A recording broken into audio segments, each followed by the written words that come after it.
Hello students, welcome back to my channel that is KM study Adda. बच्चों, आज मैं आपको कराऊंगी chapter 5 of class 7 parallel and intersecting lines. ठीक है बच्चों, इस एक्सरसाइज को करने से पहले आप पहले पार्ट 1 एंड पार्ट 2 जाके जरूर देखना, क्योंकि मैंने उसमें सारा क्लियर किया कि लाइंस क्या होती है, रेज क्या होती हैं, ठीक है, इंटरसेक्टिंग लाइंस क्या होती हैं। पार्ट 2 में मैंने आपको क्लियर किया लीनियर पेयर, कॉरेस्पॉन्डिंग एंगल्स, को interior angles, vertically opposite angles, सारी एंगल्स क्लियर किए हैं। जब तक आपको वो एंगल्स नहीं आएंगे तब तक आप ये क्वेश्चंस नहीं कर सकते हैं। ठीक है, तो पहले पार्ट 1 एंड पार्ट 2 जरूर जाके देखना, फिर पार्ट 3 करना। ठीक है, तो चलो टाइम ना वेस्ट करके स्टार्ट करते हैं बच्चों। Chapter 5 class 7 page 123।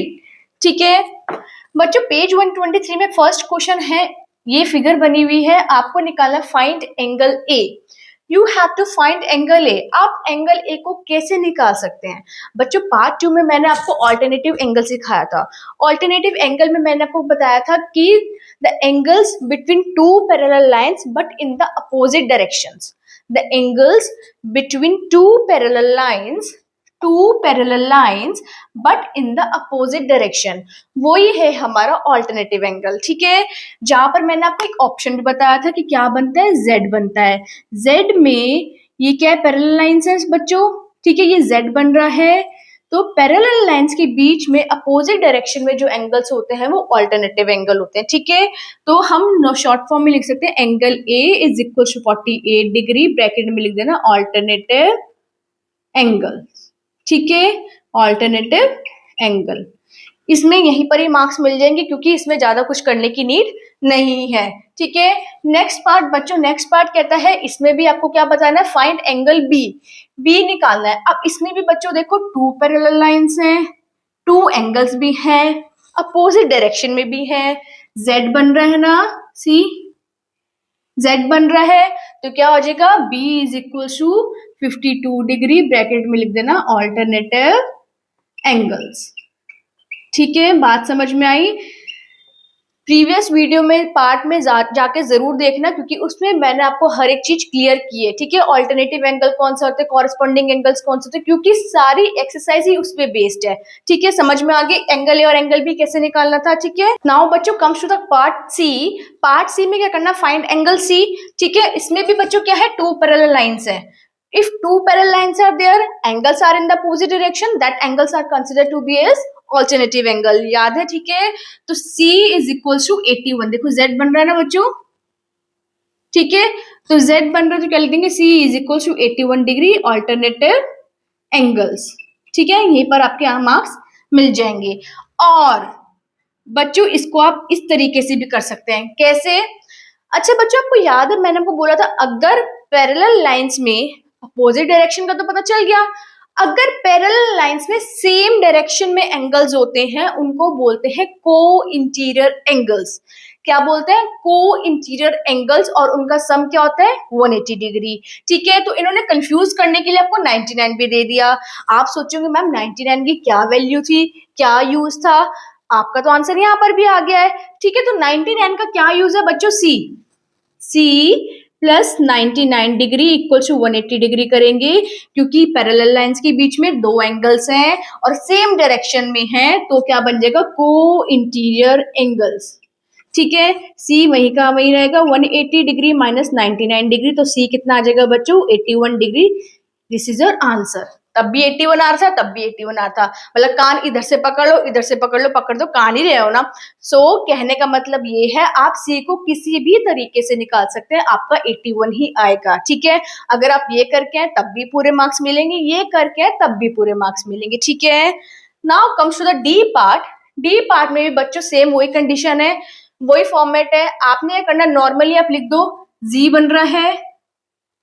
ठीक है, पैरेलल लाइंस में है, अपोजिट डायरेक्शन में है, तो D equals to 99 degree, that is alternative angles. यहाँ पर आपके मार्क्स मिल जाएंगे। ठीक है, दूसरे तरीके से करना चाहोगे, जैसे ये वाला किए हैं, और करके करके देख लेते हैं कि आंसर सेम आ रहा है या नहीं आ रहा है। सेम डायरेक्शन में है, पैरेलल लाइंस है, सेम डायरेक्शन में है, पैरेलल लाइंस हैं, तो D plus 81 degree equal to 180 degree करेंगे, क्या लिखेंगे ब्रैकेट में, को इंटीरियर एंगल्स। बच्चों ब्रैकेट वाली चीज लिख के आना मत भूलना, क्योंकि मैम ने सिर्फ आपकी वैल्यू नहीं देखनी है, आपका देखना है कि किस तरीके से आपने किया, कौन सा एंगल लगाया आपने, ठीक है। तो D is equal to 180 degree minus 81 degree, तो D is equal to 99 degree, this is your answer, ठीक है। तब भी D आया, तब भी D आया, लेकिन इसमें D आया ऑल्टरनेटिव एंगल्स की मदद से और इसमें D आया है को इंटीरियर एंगल्स की मदद से। समझ में आया? आप दोनों तरीकों से कर सकते हो, दोनों मेथड आपके ठीक हैं। नाउ बच्चों comes to the E part. E part में बच्चों देखो कितनी बड़ी फिगर बनी है, ठीक है। अब थोड़ी फिगर हार्ड होगी, लेकिन आपने अपना माइंड यूज करना है, एंगल्स को रिवाइज करना है, कौन सा एंगल लग रहा है। पहले देखो टू पैरेलल लाइंस ये वाली हैं, ये दो नॉन पैरेलल लाइंस हैं, इसको आपने नहीं देखना। टू पैरेलल लाइंस है ये और ये जो एरो का निशान होता है ये पैरेलल लाइंस को ही दर्शाता है, ठीक है। तो पैरेलल लाइंस के अंदर एंगल्स एक ये है 69, एक 83 डिग्री है, एक 97 डिग्री है, ठीक है। अब आप क्या करेंगे, बच्चे यूजुअली क्या करते हैं, ई लिख देते हैं 97 के इक्वल, नहीं, जो कि बच्चों आपका गलत हो जाएगा। पैरेलल लाइंस के बीच में अपोजिट डायरेक्शन में जो एंगल आ रहा है वो 69 डिग्री आ रहा है, ठीक है। तो हम क्या करेंगे, E is equal to 69 degree लिखेंगे और लिख देंगे ब्रैकेट में alternative angles, this is your answer. 97 degree and 83 degree आपको कंफ्यूज करने के लिए दिया है, आपने उसको यूज नहीं करना है, ठीक है। Now comes to the F part. F part में बच्चों वही अभी पहले वाला प्रीवियस केस में सिखाया था, और वाला क्या करना है, पैरेलल लाइंस के बीच में है, सेम डायरेक्शन में है, तो क्या लगाएंगे हम, को इंटीरियर। और मैंने आपको को इंटीरियर का एक और इजी तरीका बताया था देखने का, कि दो पैरेलल लाइंस बॉक्स के अंदर हैं और सेम डायरेक्शन में है तो वो को इंटीरियर होते हैं। जैसे बॉक्स के अंदर हो गया बच्चों, ओपन बॉक्स के अंदर, तो पैरेलल लाइंस के बीच में और सेम डायरेक्शन में तो को इंटीरियर। तो क्या लिखेंगे, F plus 132 degree is equal to 180 degree, bracket में को interior angles. Clear? F is equal to 180 degree minus 132 degree, तो F इक्वल टू 180 में से 132 जुड़ जाएगा बच्चों, क्या बचेगा, 48 degree, this is your answer. बात समझ में आई? बस आपने देखना है कि आपने गो थ्रू करना है कि कौन सा एंगल लग रहा है इस फिगर में, ठीक है। समझ में आई ये बात? बस पार्ट 2 जाके जरूर देखना पहले, ठीक है। नाउ बच्चों comes to the G part. G part में बच्चों क्या है, आप देखो कितने सारे एंगल्स दे रखे हैं, आपने कंफ्यूज होने की नीड नहीं है, ठीक है। क्या करना है, देखो 122 डिग्री इन्होंने 122 डिग्री दिया है, क्योंकि ये क्या बन रहा है, वर्टिकल अपोजिट एंगल, इसलिए दोनों इक्वल है। 58 डिग्री के इक्वल क्यों है, वर्टिकल अपोजिट एंगल्स हैं, ठीक है, क्योंकि मैंने बोलते हैं इंटरसेक्टिंग लाइंस में अपोजिट होते हैं तो वर्टिकल अपोजिट एंगल्स होते हैं, ठीक है। अब जी कैसे निकालेंगे बच्चों, जी के लिए हम क्या कर सकते हैं, क्या ये पैरेलल लाइन से अपोजिट डायरेक्शंस में, नहीं, क्या ये सेम डायरेक्शंस में है, हाँ, बट लेकिन साथ में नहीं है, ठीक है। तो हम क्या करेंगे, G is equal to 122 degree तो होगा, लेकिन क्या होगा इसका कॉरस्पॉन्डिंग एंगल्स, क्योंकि बच्चों अगर आपने ये चीजें नहीं लर्न करी ना तो आप क्वेश्चंस नहीं कर पाएंगे, आप आंसर लिख के आ जाएंगे, वैल्यू लिख के आ जाएंगे, कोई मार्क्स नहीं मिलेंगे। तो G equal 122 degree corresponding angle क्यों होगा, मैंने आपको बताया था corresponding angles are those angles जिसमें हम एक छोड़कर एक करते हैं पैरेलल लाइंस के बीच में, ठीक है। ये दो पैरेलल लाइंस हैं तो एक छोड़ा, इसके साथ वाला एंगल छोड़ा और एक एंगल आगे, तो ये कॉरस्पॉन्डिंग एंगल्स कहलाए जाते हैं, ठीक है। Now comes to the H part.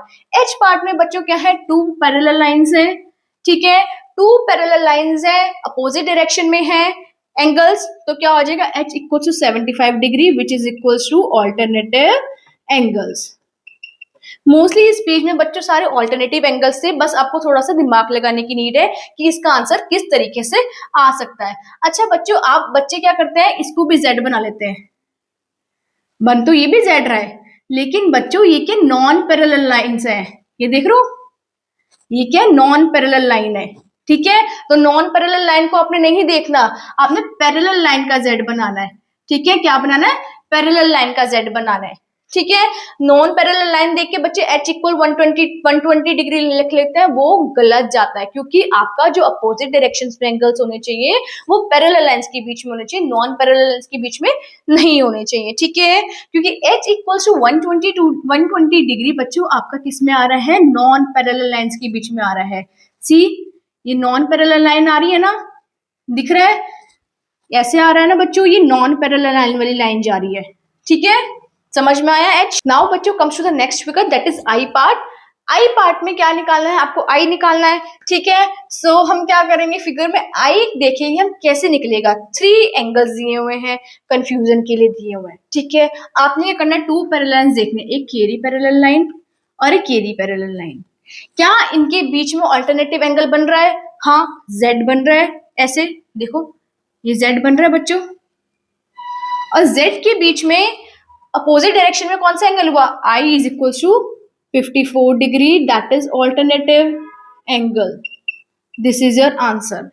कुछ नीड नहीं है 70 डिग्री यूज करने की, 54 डिग्री यूज करने की, 56 डिग्री यूज करने की, कोई नीड नहीं है। सिर्फ 54 डिग्री आपका आंसर आएगा। ऑल्टरनेटिव एंगल बन रहा है, पैरेलल लाइंस में अपोजिट डायरेक्शन में है, ठीक है। 56 डिग्री आप बिल्कुल मत कर देना क्योंकि वो आउटसाइड आ रहा है। 70 डिग्री का आप यूज मत करना, साथ साथ नहीं है, क्योंकि ये एक पैरेलल लाइन है, ये नॉन पैरेलल लाइन है। बच्चे आई इक्वल 70 डिग्री लिखाते हैं, क्यों? क्योंकि बच्चों को लगता है साथ साथ है, को इंटीरियर कर देते हैं। नहीं, पैरेलल लाइंस में को इंटीरियर सेम डायरेक्शन में तो होता है, लेकिन ये पैरेलल लाइन नहीं है। पैरेलल लाइन ये और ये है, ठीक है। समझ में आया आई पार्ट? नाउ बच्चों comes to the last and the most important question of page number 123। क्या कह रहा है? जे निकालना है। जे कैसे निकालेंगे? कैसे निकालेंगे बच्चे? क्या करेंगे, पहले तो देखो पैरेलल लाइंस कौन सी है, 1 2 3, ये नॉन पैरेलल लाइंस आपकी, ठीक है। तो इनके बीच में आपने प्ले करना है, ठीक है। जे कैसे निकालेंगे बच्चे? क्या करेंगे, जे 124 डिग्री लिख के आएंगे। आई एम डैम श्योर, क्योंकि बच्चे कहेंगे मैम ये अपोजिट डायरेक्शन में और ऑल्टरनेटिव एंगल्स है।